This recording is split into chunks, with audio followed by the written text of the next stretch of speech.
everybody, and welcome to week 4 of Saturdays on Lonas Lane. We're so excited to have you. We've got a very special guest today. It's Brian Johnson. He's one of my buddies. We go to church together. And matter of fact, to kind of give you a little bit of insight, if these two guys wouldn't have done this podcast with me, Brian was my next go-to. It would have went from a brotherly SEC podcast to me and Brian and whoever else we could think of. But we're so excited to have Brian with us today. We're going to go over a crazy week, right? We've got the Oklahoma-Auburn game. We've got Arkansas. They got taken down by Memphis this week. We finally get a glimpse of Arch Manning performing as we think that he should have performed all year long. So hang out with us. We're so excited that you've come with us. If you haven't already, go ahead and hit that subscribe button. Give us a like and leave us a comment because we love to talk to the fans who watch the show every week. So to get started, let's see how we did last week in the Pick'ems. Right, Brian? Sorry you didn't get to pick them last week, but we need to put a slide up for the guest speakers that we've got, and they'll pick games because Brian's going to pick games with us tonight. But Tyler, you actually had the better week of all of us. I did, and really surprisingly, because I was thinking South Carolina was going to pull it out the other day and beat Missouri. I really did. A few missed calls there at the end, and I thought I was going to have the same record as y'all. Well, no, y'all both picked Missouri as well, if I'm not mistaken. So we all would have went down on that one, but I was kind of a little nervous on that one. And of course, the Oklahoma-Auburn game, that was my one-up on you on that one. So that was good. And on Cody. So you lost the Arkansas game with us. Yeah, so I lost the Arkansas game. Yeah. Okay. Yes. No one picked Memphis. We stayed away from the Tigers, and it came back to bite us in the butt. So that leaves us. So overall, because me and Cody had the same record, we went 8-2. Overall, I'm still in the pack, leading the pack at 48-5. Tyler is at 47-6, and Cody is still trying to find a way to catch up, but he's at 42-11. So, real quick, Brian, you get to join in with us on this one. We're going to pick our player of the week. Cody, who do we got? I'm going to go with a guy that most people probably don't know or don't know anything about. But I'm going to give you a little information about this guy. This guy is 6'1", 200 pounds. He is from Michigan, and his name's Trinidad Chambliss. This guy started at a D2 school back in 2002 at Ferris State, where he won a national championship that year, probably as in a reserve. But in 24 last year, he was also a national champion winner. He threw for 2,925 yards and 26 touchdown passes, and rushed for almost 1,019 yards and had 25 rushing touchdowns. That was last year. That's pretty impressive in 1 year. Comes over to Ohio State. Ole Miss comes over to Ole Miss, and is coming in to be the backup. And has had an opportunity for the last 2 weeks and has done really well. But this week he did really well. He was 17 for 27 for 307 yards and 2 touchdowns. He averaged about 11.2 QBR of 90. It's pretty good. He had 14 rushes for 112 yards. He was the leading rusher on the team as well, with a long of 41. And here's a big stat that I think is pretty important. He was 7 for 11 on third down. That's big. That's huge. Now, granted, we talk about opponent all the time. You still have to make the throws. You still have to make the reads. So, Trinidad, congratulations on your second start and another win for you. I'm pulling for you. D2 guy who went to D2 first, played his time, got better, and then we've talked about this over and over again with Lane Kiffin and the talent that he brings in and how he does with those quarterbacks. Yeah. Guys that you're just like, yeah, and he makes them pretty special. And so Trinidad did a great job on this one this week. Showing some love to the backups, which is big because anybody is one play away from getting in. Yep. One play away from getting in. So when you get your opportunity, it may just be for a week or two, but shine, baby, shine. I think I had Chambliss as my number one as well, and I'm not going to take the one each of it. Oh, it's fine. I think for the SEC, having a backup quarterback come in and perform the way he has the last 2 weeks against good opponents the last 2 weeks, he's get some kudos. And you've got to have that because, I mean, you look at this. Ole Miss runs into Week 5, still 4-0, right? Right. Not that a loss, hurts you too bad, but to keep up with a schedule that's coming up for Ole Miss, they've got a great game coming up this weekend with LSU, which may be a surprise pick in there for me, but that's huge, right? Because if you lose that game, it's not so bad at LSU because I think they're ranked at number 4 right now in the AP poll.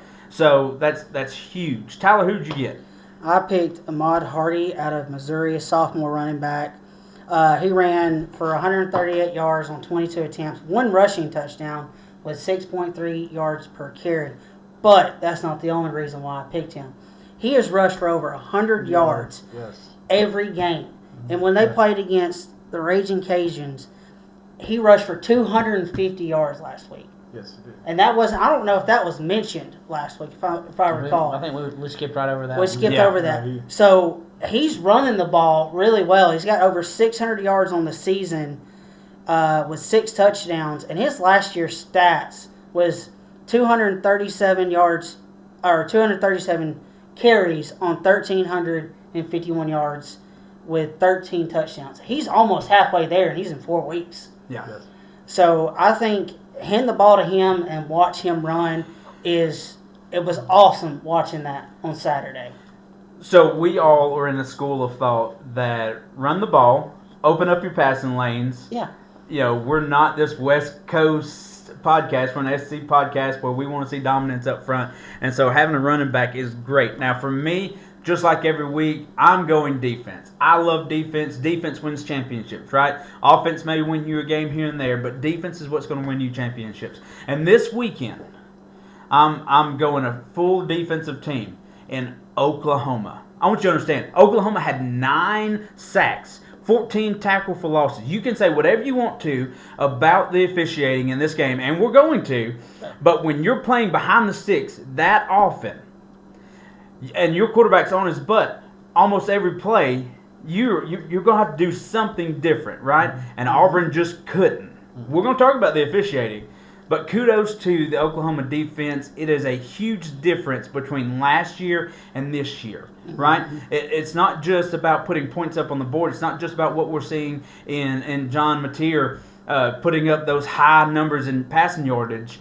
That defense is stout and should not be overlooked by no stretch of the matter. I watched this game this past weekend, and it was very eye-opening and kind of scary for any other fan than Oklahoma fans. So, back to his point, though, one thing to keep in mind, because I think Missouri, I know we're going to talk about is Mizzou for real, but I think that running attack Missouri's got is the sleeper in the SEC. Yes. Yeah. Because it wasn't just him that was running the ball really well. Yeah, he did really well, but Chambliss and Hardy were, we talked about who were the key figures for the week. That's who I had. Your defense note is right. They had a strong D, but no one was really trying to. Auburn couldn't run against the OU team for sure. That was a struggle, very much a struggle. Couldn't pass, so it. But from an offensive perspective, it's. Those two had my first 2.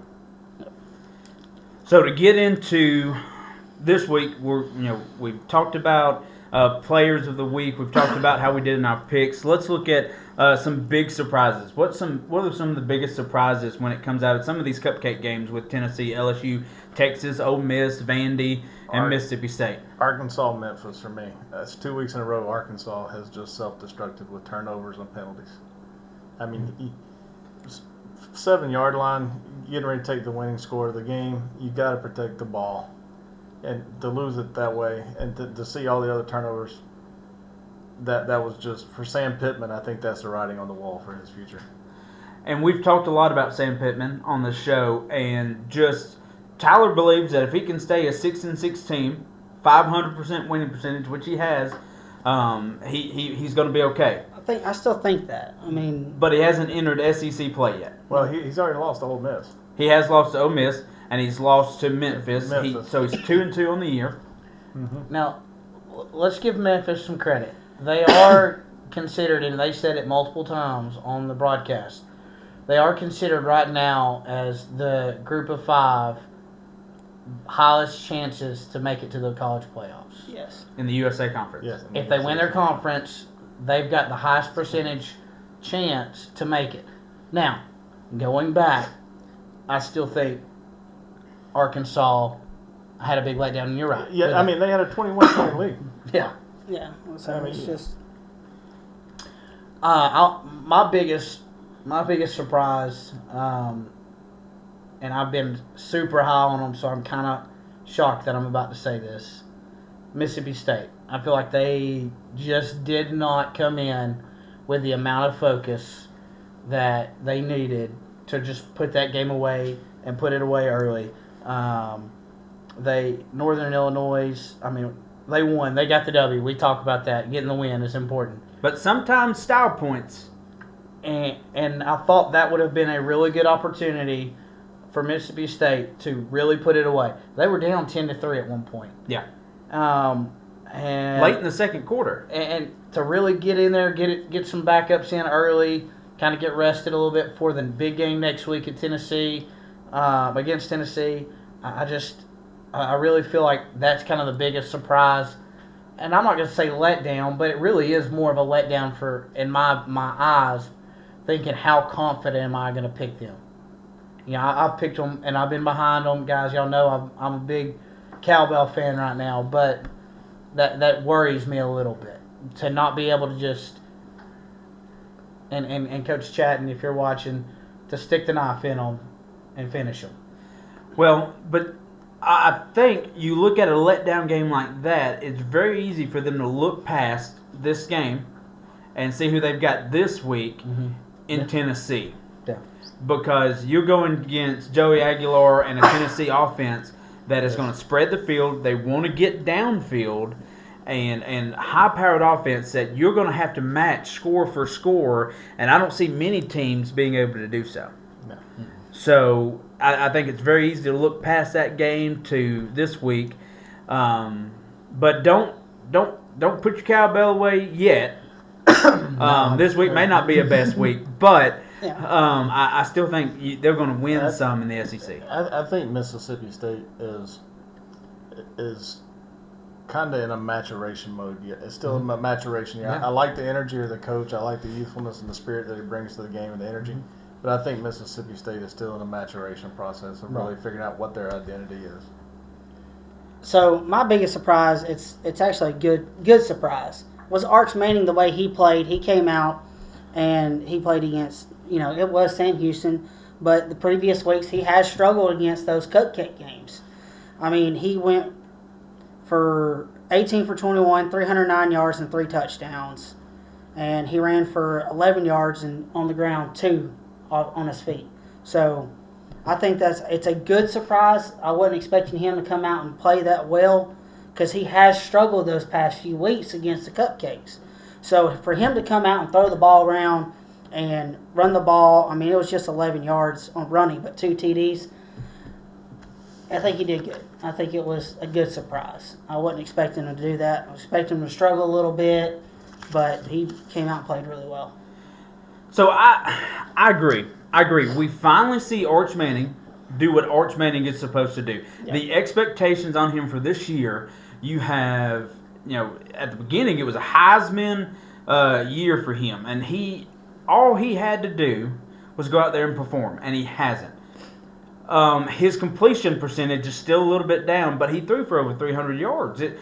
So he looked a lot better this week. I know it was Sam Houston, but he went out there and did what he was supposed to do against a team like that, where last week he didn't. The week before that he didn't. But now he's going to start into, not this week, I believe they've got an off week this week, and then they started in the SEC play with Florida being their first game. It's going to be interesting in how Florida, because make all the suggestions you want, Florida's offense may not be clicking all cylinders, but their defense is strong. Is good, and that was the thing that kept them in the game at LSU. It kept them in a game close until the fourth quarter with Miami. So Arch Manning, better week, gives you a little more excitement as a Texas fan, but still note, you're not going up against Sam Houston in 2 weeks. Yeah. You're going up against a desperate Florida team. Very desperate. They've lost the last 3 games. Yeah, and Florida's on a bye week as well. But you got to think, is the bye week after coming off a good game, is that bye week going to hurt him? You always you kind of get momentum, you kind of get rolling, you kind of wonder, all right, maybe he's kind of figured some things out. Especially as long as it's taking him to get there. You want to get back on the field and repeat that, and so you kind of got to keep that in the back of your mind a little bit. But can he build the consistency? Can he continue to do that at a consistent level? And does Texas go into Florida thinking, oh, well, they're down, they've lost the past couple of games. Let's think about Oklahoma the next week.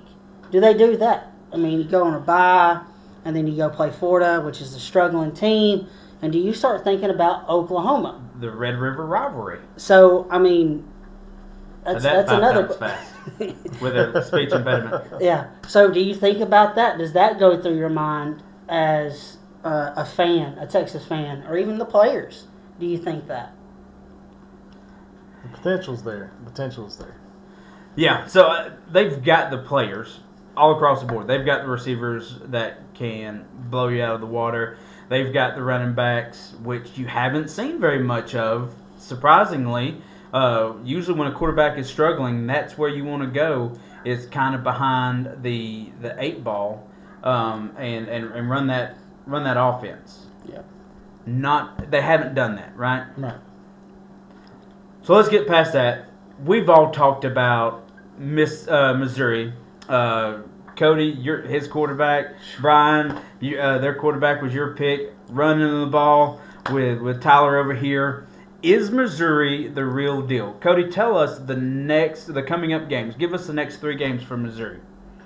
Well, they've got UMass this week, and then they've got a bye week, and then they've got Alabama. I'm just going to stop there next 3 weeks. So they get the bye going in before Alabama, and then they go to Auburn. So, I mean, I'll give you that one as well. So, I'll be honest with you. If Hardy can throw like he's throwing or running like he can, and Bo throws it and runs a mix into, Bo Perbula it continues to dazzle. Yes. And he sits in there at Penn State as a backup, gets behind Drew Allard at Penn State, and really learns, soaks up a lot, and comes over to Mizzou and kind of dazzles. Now, and y'all's quarterback, let me correct one of my mistakes. Y'all's quarterback was Ole Miss's quarterback. Chambliss, yes. not Missouri's. But, Cody, you've been very high on this guy. I saw him. Yeah, I saw him that first week, and he was my player of the week that week. And surprised, one of those guys. I always try to find an under the radar guy that had a big week. Maybe a couple of weeks built up a little bit, and he's just continuing. I'd pick the guy every week if I needed to. That's just how good he's been. Now, how good is that defense? That's going to be the question mark. When you really get into SEC play, can they withstand what offense have they been tested with this year? Let's go. What offense? Yes. South Carolina is the highest powered offense they've faced so far. Yes. And Sellers did play this week. He did. Sellers had a good game. He had a very good game, and they won 29-20. Is that correct? Yes. Yes. And look, that Kansas offense is pretty good with Jalen Daniels. Yes, it is. But I think Mizzou. I actually go back a year or two and look at how they competed against the higher competition, the bigger games. They were in a lot of those games last year, with a strong running game and a very good quarterback. I think, much like you were saying, I think if the passing offense can gain a little bit more consistency and a little bit more of a deep threat, Mizzou will have a very successful season, and I think they'll win a couple of big games. they've got a pretty good receiver in Kevin Coleman. Yeah, they do. That they didn't really feature last week. I checked. Yeah. He's on my fantasy team. They didn't really feature him. I think I went to him 2 or 3 times last week, and but they like their tight ends. They like to throw it to the tight end, but he does like taking shots, and Kevin Coleman's the guy to go take a shot with.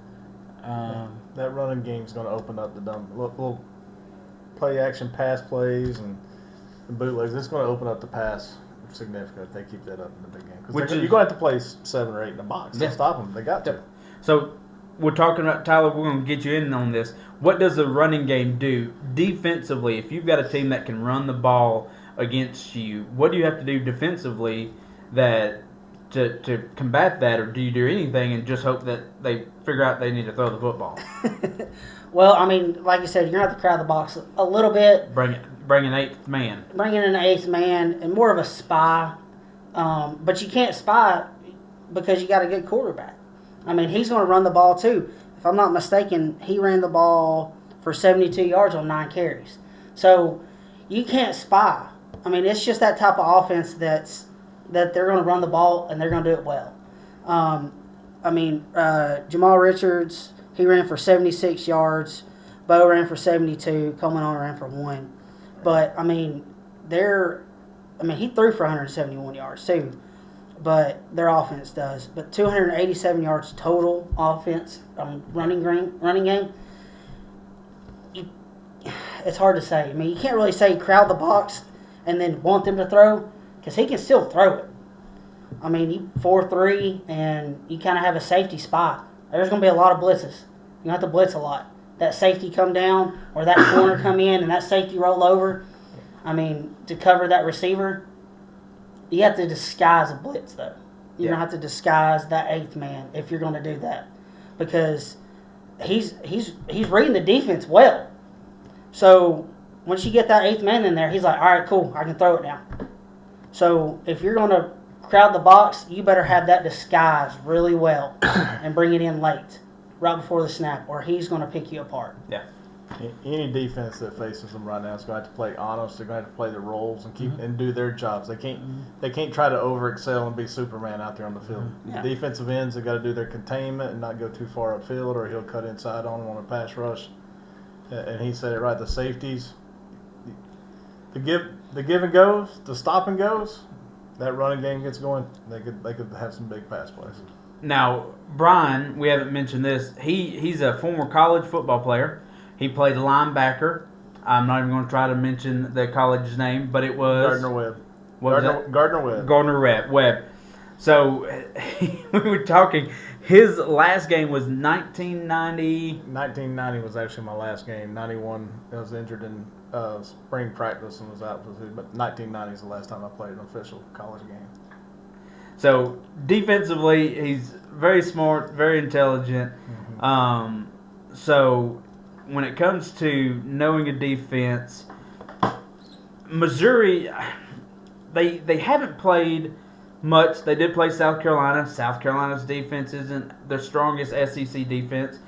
I think once you get to Alabama and you're able to perform there because you've got some big bands up front, you've got a nose guard coming back this week with Georgia, and he'll be there for the Missouri game. You've got some linebackers who likes to rush the passer. You've got an outside lineman who's coming in and caused a lot of havoc against Wisconsin. So I think that is the point to where you kind of circle, and we're going to answer this question. Is Mizzou really as good as they've been up to this point? I think you circle that, and can they do what they've been doing against an Alabama defense? If they can, Auburn next week better watch out. Mm-hmm. Agree. So we're going to go from a team who we're pretty high on. Let's shift down to a team that we're worried about. Well, offensively, we're worried about them. Defensively, we think they've kind of figured it out. And I say figured it out. You hold Ole Miss to 20 points, bad field position all night. LSU.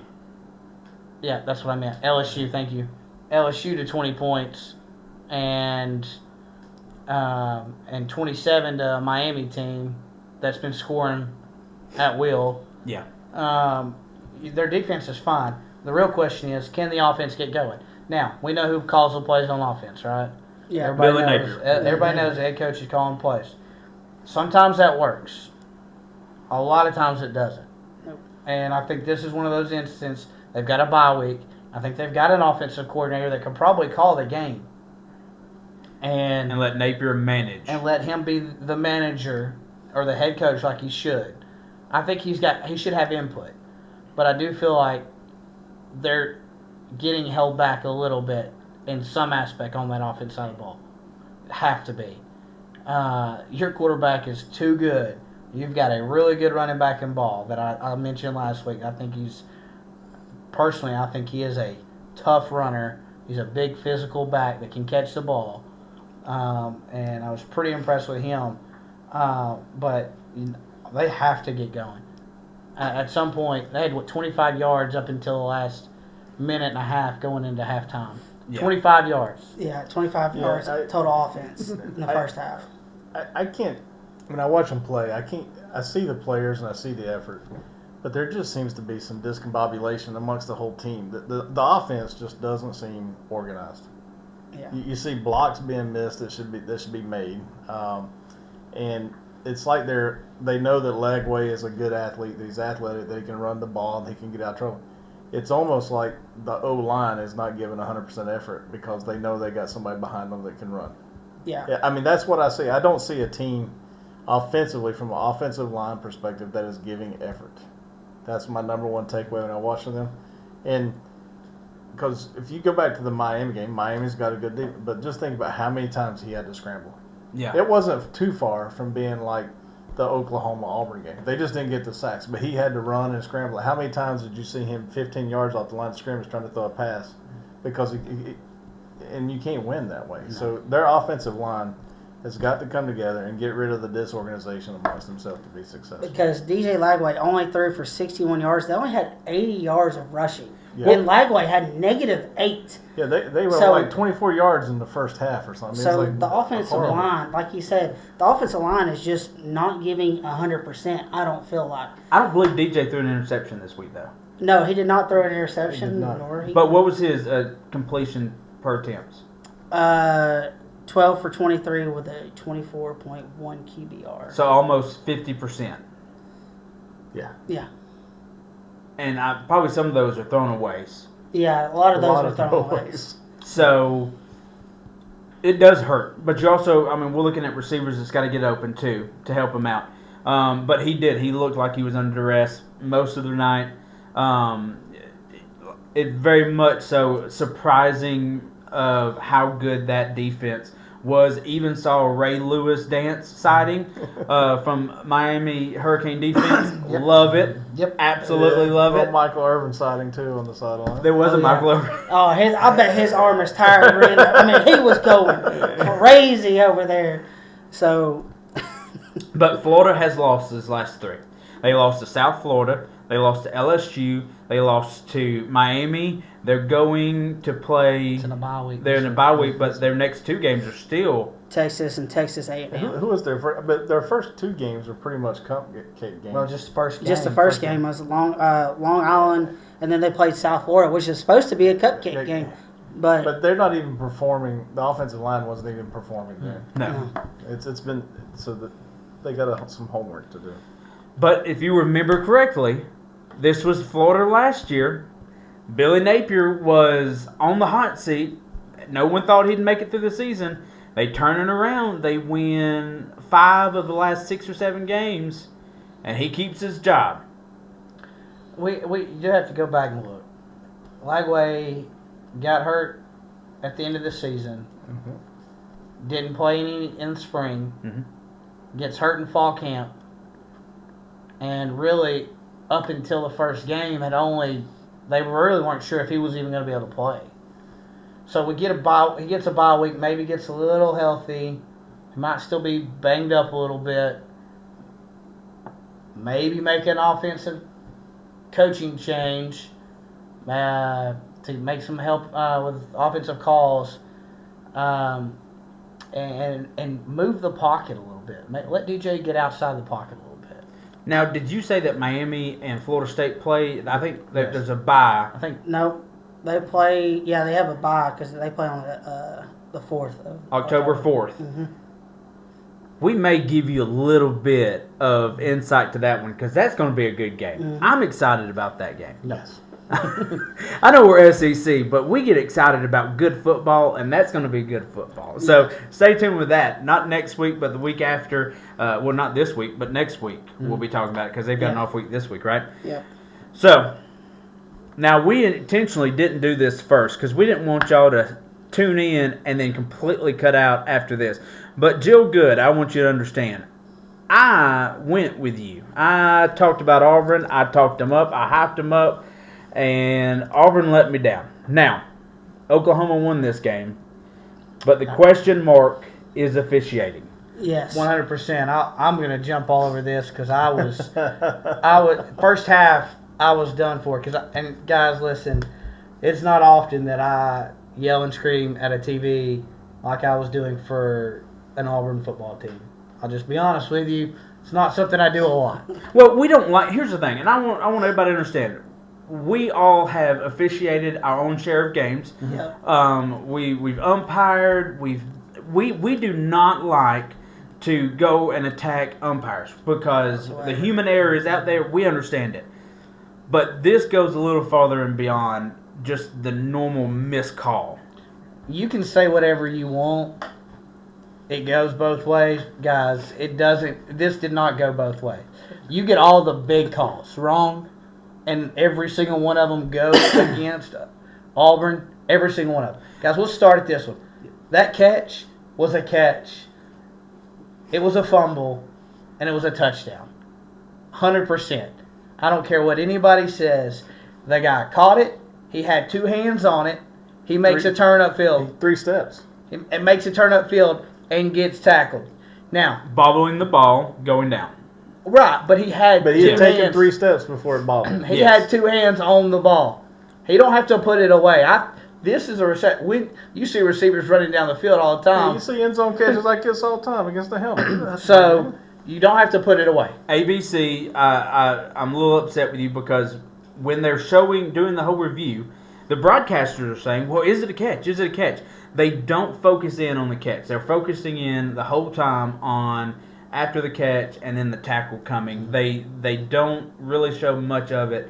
I had to really go back and find it. And Cody, you may be right because I was arguing, well, I mean, it was real quick.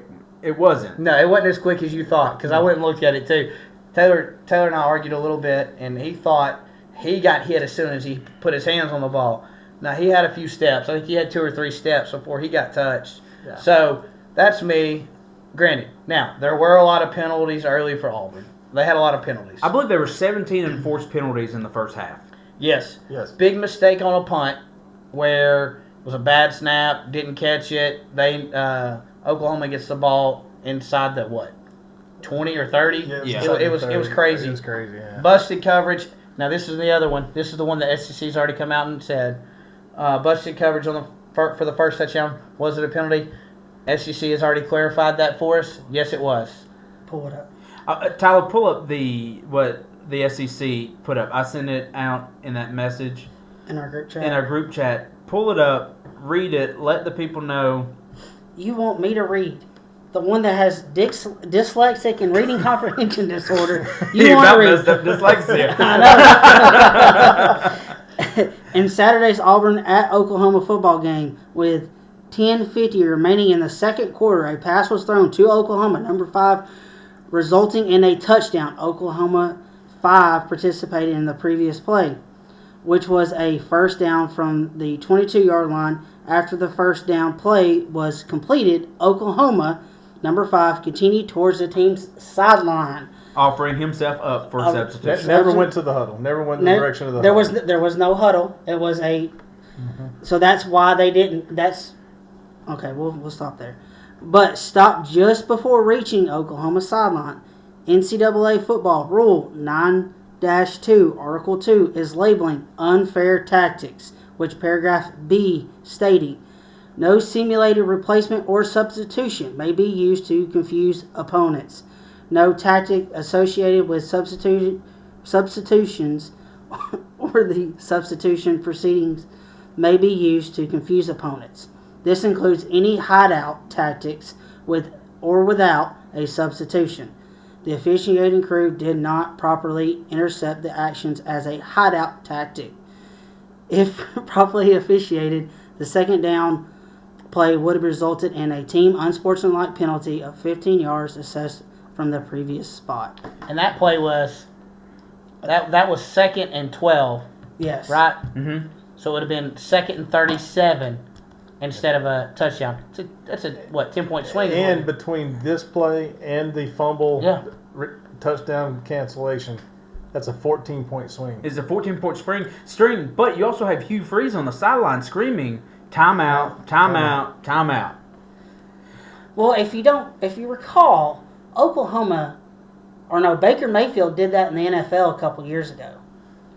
I don't remember if he was playing in college at the time or not, but he ran over to the sideline and they ran a wildcat and he ran down the field. I think that's why they put this. But I think they put that rule into effect is because of that. And all summer long, you're hearing they're going to enforce this. They're going to enforce it. And they're enforcing anything of, like, I would say taunting, but you make a good play and you go over the player, that's a flag now.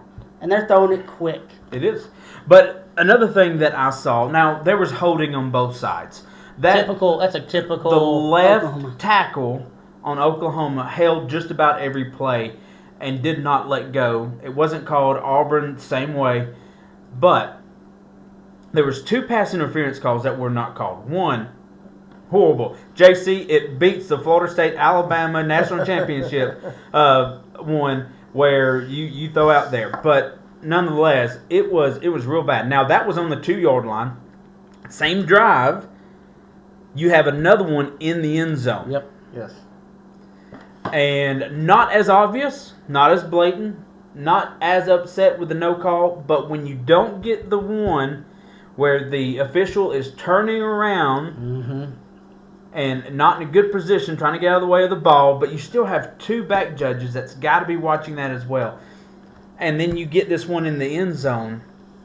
And I'll be honest with you, Oklahoma was not happy. Bielema was not happy. Bielema was not happy. Hugh Freeze was not happy. It was not a very good officiating game on either side. But when you look at how big some of these plays that went against Auburn, it is a huge swing. And it's one of those things like, I don't know. I know baseball, you can protest a game. I don't think that's an option here. It's not an option. No. And if it was, I think that this would be a great opportunity to have it out there. I don't know what you do. Do you go back and replay the game? I think it comes into a situation discussion though, if Auburn for some reason becomes a potential playoff team or a bowl competition team. Because as I look at this, we've already defined that 2 plays at least made a 14-point swing. If you think about the 2 pass interference penalties you're just discussing, Auburn was driving at that time, and on that 1 pass interference, but they would have had the ball on like the 4-yard line after that pass interference. Yeah, on the 2-yard line, the one with the end zone. Yeah. So based upon that, you could easily say if they would have got their extra points, a 21-point swing. That game would have if those 3 plays, it would have actually been Auburn winning the game. Now we don't want ifs and buts or candies and nuts. You got to play the game. We don't want to speculate that Auburn wins the game because 2 of those happened in the first half, and so the game call does become a little bit different, but it does favor Auburn, right? But to your point, it makes me wonder if the SEC head office called those refs during halftime because there were 17 penalties in the first half, and with like 5 minutes in the third, there'd only been 2 penalties called. Mm-hmm. Yeah, I think they finished with like 6 or 7 penalties in the second half. They let them play. And Taylor, you made a great point with your pick of the week, your team of the week with Oklahoma's defense. Guys, it doesn't matter what refs do. If you're getting sacked 9 times, 14 tackle for losses, 9 times, you probably don't deserve to win. Yep. Valid point. Valid point. Now trust me, I was all on board for Auburn on that one because I thought they were going to win it. I still think Auburn's probably the better team. I really do. I think they've got more playmakers on offense. What's the receiver number one? Singleton? Calls is it no Coleman? Coleman. Cam yeah, Coleman. Yeah, I was Another very guy on my- impressed. I was very impressed with him. Yeah, another guy on my What was fantasy he? team. Is he 6'4", 6'5"? And he's a freshman. No, he's a sophomore. Sophomore. I think he's a sophomore. Yeah, he's a transfer. Yeah, he's. Oh, okay. Yeah, he's good. But yeah, I'm as impressed. I think him and Williams came out together. I think they were both looking at Alabama, and I think then they split. They decided to go to separate places. But yeah, very impressed with him. He's a really good receiver, and has made big strides this year. Yeah. Very sure-handed. Yes. Yeah.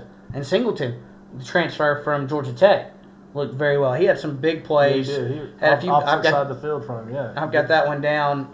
Had some big plays from Singleton in the first half, and then Auburn does capitalize on the turnover. Was it a punt return? Or was it a punt fumble? Fumble and a punt maybe. I think they end up scoring on it, so that was big there at the half.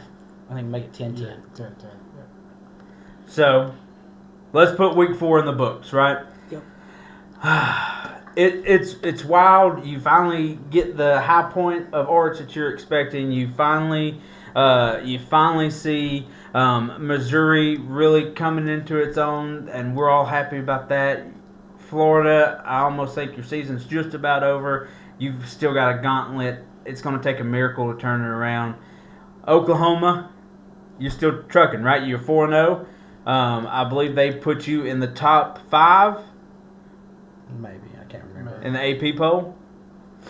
So, what do they do with them, Tyler? Who? Oklahoma. I think they moved up 2 spots. I think they're 7th.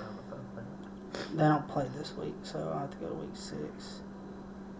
7. Yeah. 7. Yeah, I thought that's what I thought. 7. So they're up there. They're in the playoff contentions. But they do have some big games left. They've got to play Tennessee. They've got to play Alabama. Got to play Texas. Got to play Texas. LSU, LSU. Missouri. And Missouri. They got a tough. They do have a tough one as well. They got a tough slot. And it's back to back to back. Yeah, so, hey, you win, you going. But you got to win. Speaking of winning, let's go to this week's picks, right? It's my week. There's some good games this week. There's some good games this week. You have Arkansas and Notre Dame. Now, Notre Dame went 0-2 to start off. They came back really strong this past week, won a really good game, but they play Arkansas. Can Arkansas make the changes, protect the ball, and do better than they did against Memphis, or is the Fighting Irish, and this is in Notre Dame, it's at Notre Dame. It's a 12 o'clock game. No, I think that one's at Arkansas. It's at Arkansas. It's at Arkansas. Sorry, yeah, I just put versus. Yeah, Okay. I got Arkansas versus. You'll see the other ones that say at. Yeah, Arkansas. It's at home. So they go to the Hog Pen. Hogs. Yeah. I think I'm gonna go ahead and jump in. I think quarterback with Notre Dame, and his name literally just escaped me. I had it on the tip of my tongue a second ago. I think he figured it out. His young quarterback, first year starting, he figured it out last week. Card. Yes. Mm-hmm. Figured it out. I think Notre Dame kind of got the ball rolling a little bit, got that win under his belt. Arkansas's kind of got a sour taste in their mouth. It's a big game for Arkansas. And so it's a 12 o'clock start. I think it'll be a tough one for Arkansas to win. I think it'll be a close one, but I think Notre Dame takes that one. I'm with him. I'm going with Notre Dame on this. I think Notre Dame in the first week of the season was a little slow with their young quarterback, and I think they were trying to protect him, and they didn't allow him to open up the playbook, and it just allowed the opponents to focus in on the running back, and Notre Dame just weren't their normal selves on week 1, and I kind of think they've opened it up a little bit in week 2, and then in week 3 they got even better. I think Notre Dame's running game, and Notre Dame, in my opinion, has a better defense than Memphis or Ole Miss. Notre Dame's defense is pretty strong, so I think Notre Dame will beat Arkansas, and I think it'll be a 2-touchdown win. Okay, big. All right, so Notre Dame, they played Miami week 1 and played them really well. It was 27-24. Yeah, not a bad game. Not a bad game. Then played A&M and lost 41-40. Yeah, I think they lost 2 games by a total of 4 points. Yeah. Yes, it'll be 4. And they had a chance to win the A&M game. They had the think chance they to win should. the Miami last game. game. I think they had a Last good play. chance of winning the Miami game too. So, with Notre Dame coming to Arkansas, I would love for Arkansas to win this game, but I just don't see it happening. I think Notre Dame comes in there, they play like they did last week, and it's going to be probably the spread is 5.5 to Notre Dame. I do think Notre Dame wins though by 10 or more. Yeah, I think 5.5 is too low. I think I know it is. you're going to Arkansas. I get it, but Arkansas, Sam Pittman, this is not the caliber matchup that you're going to see where they face Miami or where they face Texas A&M. I think Notre Dame wins this and covers the spread with ease on that one. This one's a cupcake game, but it's still somebody that we don't talk a lot about, and I don't think we give enough respect for. But dadgummit, Vandy. They just keep winning, boys. They Yeah, keep I mean, winning. With a very mouthy quarterback, and I hate it.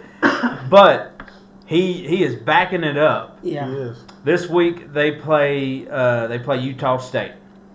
I'm gonna have to go with Vandy on this one. man, I was really hoping he'd go Utah State. You really hoping I would go Utah State? Well, I mean, Utah State played UTEP 128-16. They got beat by A&M 44-22. They beat Air Force 49-30, and they beat McNeese 48-7. But the quarterback they got at Vandy, yes, he has a very loud mouth and likes to talk a lot, but he has been able to back it up Yeah. week after week these first 4 weeks. He's just a player. It's a natural thing. He's a natural quarterback. Yes, so I picked Vandy on this one. Brian? I'm 100% Vandy. I like the young coach they got. I think Vandy. I think they're in turnaround mode. They had a good season last season. There's You know, one or building. two plays that they were building last year. One or two plays kept them from having a great season last year. And I think I fully expect Vandy to end up probably with maybe 3 losses this year.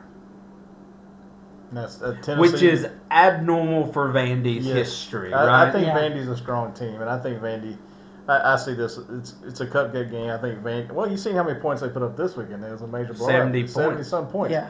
I think this is going to be another. I think it'll be like they'll have another 40-point game or more and just blow them away. Clark Lee and that defense, they're just too good. That defense is playing well. Yeah, I got Vandy as well.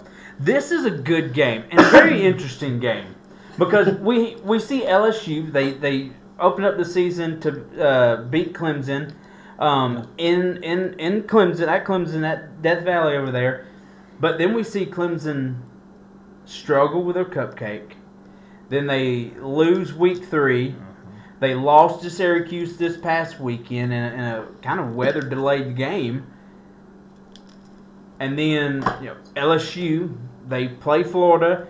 They beat Florida 20-10, but your defense takes the ball away 5 times in interceptions, short fields, and you score 1 offensive touchdown. They play at Ole Miss, which we talked about. So the quarterback should be back this week, the starting quarterback. Do you bring him back? That's a question that's on the table. Does One, do you bring him back? Do you 2, is bring he him back? available? Is he 100%? yeah, does Kiffin bring him back? That's the thing. So we may see some kind of a dual quarterback action here. Okay. Okay. Interesting game. I'm interested to see the picks. 3:30 game, ABC. And it's going to be hot. I have It's been at there. Ole Miss. I have At the been Grove. at the Grove. But it doesn't really matter. They play in in the middle of LSU. I'm taking Ole Miss. Taking Ole Miss. Cody, what do you got? Go right ahead, Cody. I I already got my pick wrote down. So I already mine got is too. Mine's wrote down. So. You said Ole Miss. Okay. I'm going Ole Miss as well. Lane Kiffin, I think you are. I think you're a heck of a coach. I've said it many times. I think you do a great job with quarterbacks. Sometimes I wonder what you're doing in the middle of the game, giving oops to players as they've got either takeaways or touchdowns. I don't know if y'all saw that or I not. did, In the middle of the game, alley-oop. they threw an oop to one of the guys that dunked it on the sideline. Yeah. Love it. I really do. Mm-hmm. Big Lane Kiffin fan, if you didn't know that. Sometimes I worry about your defense, but right now, Y'all are playing well enough. I think you take care of business with LSU. And I'm just going to say, like, I said Ole Miss, but I just want to throw this out.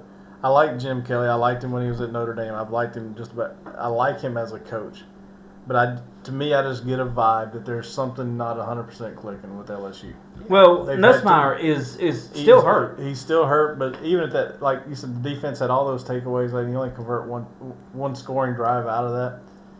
They've had too many plays this year. LSU should have been scoring more points than they have, so something's just not clicking. And I think Ole Miss, it's kind of a quiet thing, but their front four on defense is pretty strong. Yeah. So I think LSU is going to have a tough time running against that front four. So, let's look at Ole Miss's resume real quick. Georgia State, 6-3-7. Kentucky, which we talked about, that Stoops gives Ole Miss a fit Every year. 30-23. Arkansas, it was 41-35. They gave them a heck of a game. Ole Miss played Tulane this past weekend, 45-10. You're going off a resume, and I don't like it because you look at LSU, and their resume Yes. is quickly depleting with the play of Clemson and Florida. Yes, that's what I'm saying. Okay. So, with the game being a spread of 1.5, Ole Miss. You got to go with Ole Miss, and I think they go by 3. At 3-7 is going to. Trying to pick up a game. You're trying to pick up a game. I'm trying to pick up like 40 games. Because here's the thing: is that yes, Oklahoma's played those teams that are resumes starting to go down. You got a 1-3 Clemson. You got a 1-3 Florida. It's hard to see why they're at number 4 right now, because they're playing teams that are cupcakes per se at this point. Because you beat Clemson when they were national champion contenders. I understand it was the first game of the year, but that looks good. And they also only scored 23 against Louisiana Tech. That's right. I will say Clemson probably played their best game in that first game of the year. Yes. Oh, 100%. 100%. 100%. So it's hard not to pick a team that's kind of dominated, except against their cupcake games, but against Arkansas, and of course we talked about Stoops. He's always going to, I would say, own them, but he's never beat them. So or Kiffin, I should say, not Ole Miss. He's got something against Kiffin. So, but Ole Miss is going to win that one. Man, I want to pick LSU just because everybody else has picked Ole Miss, but unfortunately, I'm not that good of a gambler. So I'm going to stick with Ole Miss. I like Ole Miss in this game. I like what they're doing offensively. I really hope to see a little bit better in the secondary of that offense not offense, but on their defensive side of the ball. But overall, I feel like this is a better team, and I think this may be LSU's first of 3 or 4 losses this season. Mm-hmm. So I do have Ole Miss. Now, here's another good game that is hard to pick. I watched Auburn this weekend. Defensively, they look very good. They held John Mateer at bay for most of the game. He was able to beat him once or twice, but for the most part, he looked very uncomfortable in the pocket. But then you go and you play Texas A&M, whose defense is not Oklahoma. And they've given up some points, as we've seen in the past. Mm-hmm. Auburn at Texas A&M. Go ahead and pick it. You're talking. Go ahead and pick it. Go ahead and pick it. Go ahead and pick it. All right. Auburn, I love you guys.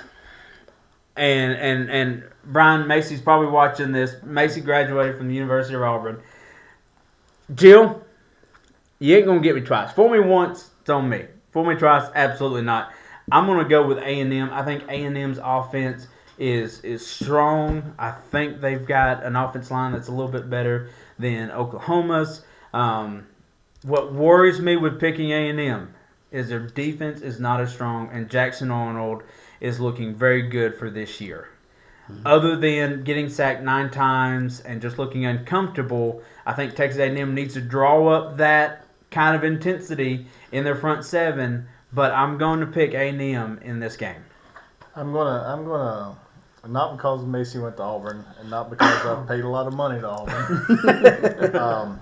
But I'm gonna go with the Tigers because the defense I think they have is solid, and Oklahoma wasn't able to get a lot of large down the field plays on Auburn. They had a lot of crossing routes and slants to number 5. What was his name? Sargente? I can't pronounce it. Yeah, it was that number different. 5 for Oklahoma. He hit a lot of good crossing routes, but I think you can give a little bit as long as you don't break, and I think that's Auburn's approach on defense. I think that helps them against A&M. Auburn will have to be able to stop the run though, because that was one thing that A&M did pretty good against Notre Dame when they played Notre Dame. They were able to handle the run, but there's a few plays that got away from them. But Auburn, that offensive line was embarrassed this past week. Mm-hmm.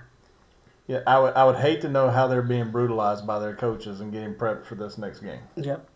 They can't take that kind of embarrassment. So I expect to see the offensive line bounce back, and the young quarterback there with Arnold. I seen the talent that's there, and he had every chance in the world to get frustrated last week and just start throwing bad passes. But he didn't go that way. He stayed confident. He still kept trying to make the right choice. But Arnold has got to get the ball out. You can't hold the ball 3 or 4 seconds. He's got to get it out. If he doesn't get it out, A&M will win. But I'm going with Auburn. I think the offense is going to bounce back, and I just see Auburn. It'll be a close game, but I think Auburn by 3 or 4 points.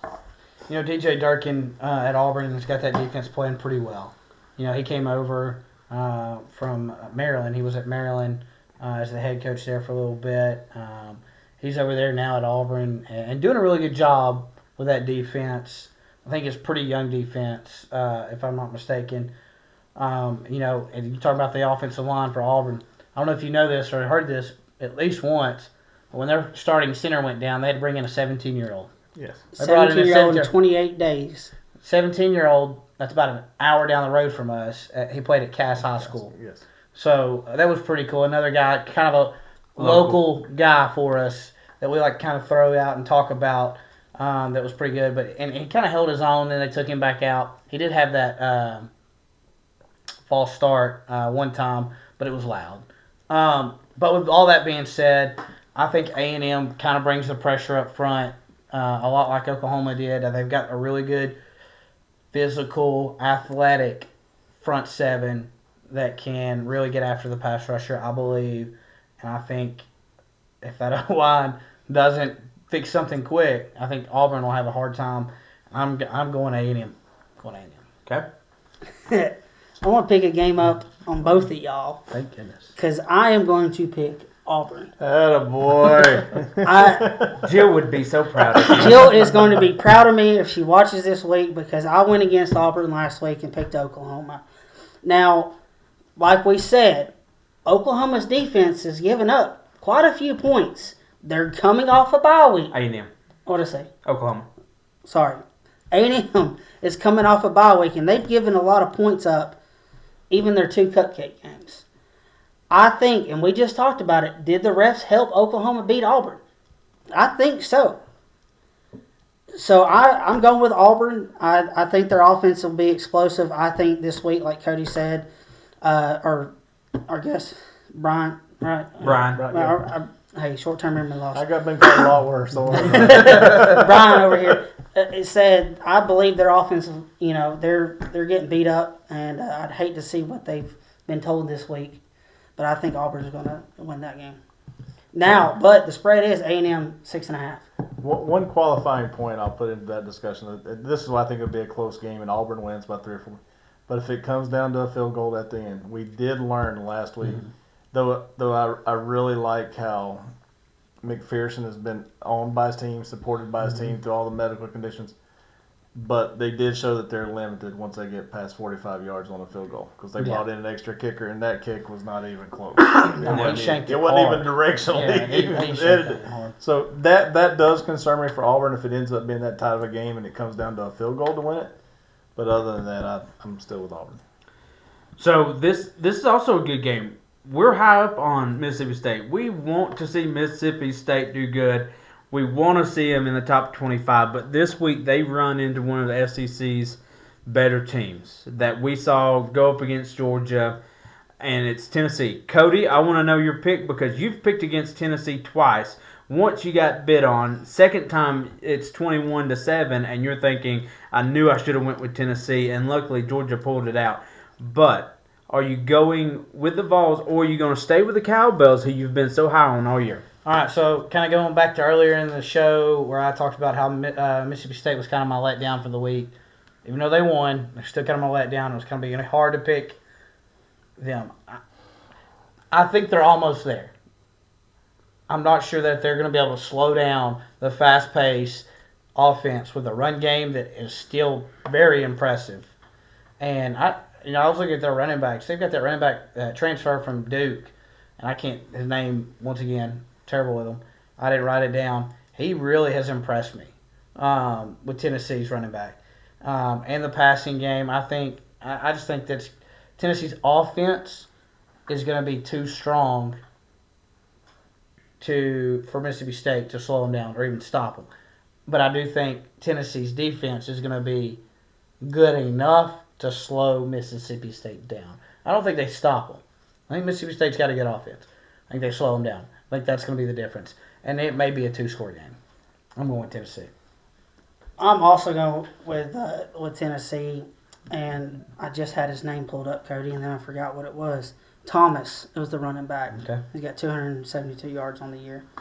I just don't, like Cody said, Tennessee's fast-paced offense. Fast-paced. I don't see Mississippi State being able to hold them to less,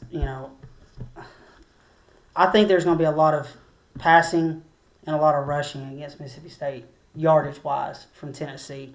Because they're coming off, even though they had a cupcake game this past week, they're still coming off mad from that Georgia loss. So I don't think they took all their frustration out this past weekend. I think they've kind of bottled it up a little bit, and they're going to pour it on Mississippi State. Brian, what do you think? This may shock some people, especially those of you that are watching that may know who I pull for traditionally. I think Tennessee has a chance to win the SEC. I think Tennessee is by far, offensively, is a powerhouse. Josh Heupel's a great coach, in my opinion. I'm a Georgia fan at heart, but I don't think Georgia deserved to win that game against Tennessee. We talked about that. Yeah. I think Tennessee, that field goal unfortunately went awry for Tennessee, but I think Tennessee, though Mississippi State, as I said earlier, I think is a maturing team. They're definitely better than they've been in the past. I think this is another big win for Tennessee. I see them winning by 3 or 4 touchdowns. Yeah, I think Tennessee's going to be too strong. Joey Aguilar has surprisingly figured it out very quickly. This is not the same Joey Aguilar who played last year with 14 interceptions. Mm-hmm. He's distributing the ball very well. The deep pass is what surprises me with him, is just how accurate he is. On the money. You can't place it any better for most of these, so I've got to go with Tennessee. Well, you got Brazel that can just run under and get it. Yeah. Another guy on my fantasy team. I don't know if you noticed, I got a lot of SEC. It's all SEC on my fantasy team, and I think he's a big key in this game. And can Mississippi State DBs slow him down? Next game, we have Mizzou versus UMass. This is a cupcake game. Mizzou really should take this game and win by 50, but I got Mizzou here. Yeah, Mizzou as well. Mizzou. Yep. Mizzou. Cross board. This is also an interesting game because you've got a South Carolina team that has really been struggling, right? Sellers goes down last week. They lose to Vandy. They play Mizzou this past weekend. Sellers has a pretty good game, but defensively, where we were concerned, they're still struggling. But you're playing a Kentucky team. You're at South Carolina, and there's a lot of questions of whether Bob Stoops has this team ready to go for the season, or if he's counting his buyout money already. What do we got? South Carolina. Yeah, South Carolina. We're going to stay. Okay. I think Stellers. I mean, he didn't play the best game last weekend, but I still think that he gave Mizzou a run for their money. Okay. Only losing by 9. So I think I- South Carolina beats Kentucky. I'm going with Kentucky. I think it'll be a close game. Okay. And the reason why I'm going with Kentucky is a clock eater. They like to run that ball. The game's going to go quick. And if their defense can stop some of the passing plays from Sellers and slow Sellers down a little bit, I think it lends to being in Kentucky's favor, and I'm going with Kentucky Stoops. South Carolina, Kentucky.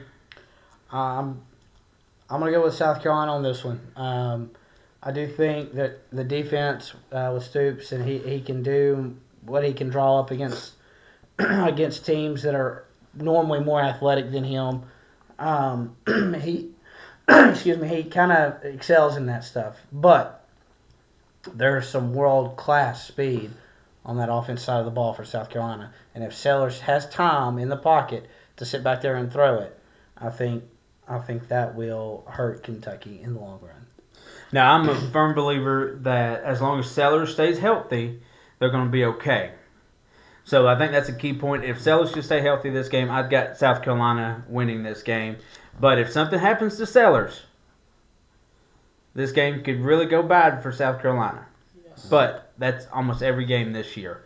But I do have South Carolina. Brian, you're going to be the oddball. So, game of the week. This is huge. This is huge. Alabama goes to The Hedges. Athens. They go to the Hedges, Sanford Stadium. Beautiful stadium. Your son Lake is going to be there for this game. Yes, Lake goes to the University of Georgia.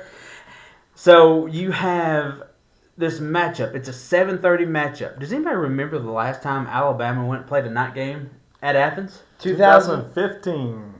Did we play a night game then? I don't know if it's a night game, but 2015 is the last time you were in Oh, Athens. that was a 3:30 game. The night game, though. 2008 on September 27th, which is also the exact same date that we're playing this year. And what happened? I believe They it was the blacked blackout. They tried to black out. I do Yes. remember that because there was a rumor floating. I don't know if this is true that they want the stadium to black out. A lot of Georgia fans are my, saying my son has not alluded that he's there. I can tell my son has not alluded to anything about a blackout at this point in time. Well, there we go. We got some inside information there. But it's still early in the week. They could tell the students, hey, we're black on Friday. The kids are going to be there. So It is a 2.5 point favorite at this time. It opened up at 3.5. it's It's now now 3.5. It's 3.5 right as of right now. So it's it's moving. moving. It's fluctuating. So- Depending on what you're looking at. I think it's just like prior years. Though Alabama had a tough first week loss against Florida State, I still think it's the two best teams in the nation outside of maybe Ohio State playing to get the winning seat for the SEC into the playoffs. All right. So let's pick it. Tyler, what do you got? You got it written down. What you got? I got it written down. I've already got it written Then down. go ahead and say it. What you got? I'm going Georgia. I hate to say it, but I think the crowd noise with a young quarterback. I say young. He's still first year quarterback starting.